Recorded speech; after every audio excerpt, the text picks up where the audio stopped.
ba san wane ne ke magana ba, da gaske mutumin banza ne ko mutumin yabo ne, ko ma mutumin goyo lokos ne da gangayen bugo mece mutumin ba sani ba, sai in rubuta an ga wata banza. Wani ya bugo ya ce ya gani Maiduguri, sai ya ce an ga wata Maiduguri.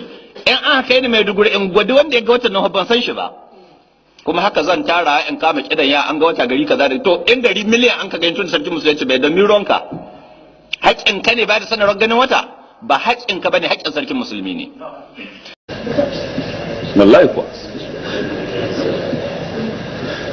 babu ranar da za mu yi kima a wurin mutanen Saudiya sai ranar da shugabanninmu suka san kansu, suka san kuma matsalolinmu. Kaga nan wurin shi mun sai yafi ka, in dai kai dan Najeriya ne. Lokacin muna karatu a can boyewa muke, ce min aina, sai ce ni dan kamar ne ni. Wallahi tallahi,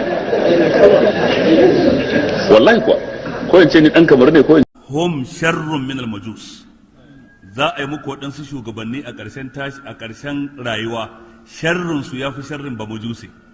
Za su ce su musulmai ne amma sharrin su yafi na ba majusi mai bautar wuta. Yadda ka san ba su yi imani da ranar tashin kiyama in ka suna gallaza muku wahala. Wallahi idan kuka yi wasa Jonathan sai ya fi ku a wajen Allah. In dai ana maganan almajiri ne, dan me yayi makarantar almajirai?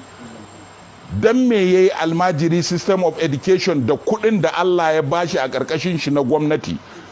Ina ku da kuke gwamnati a arewa bayan kun ci gajiyar almajiranci, almajiri ya kasa ya tsare ya raka ya jira ya mutu kun hau mulki.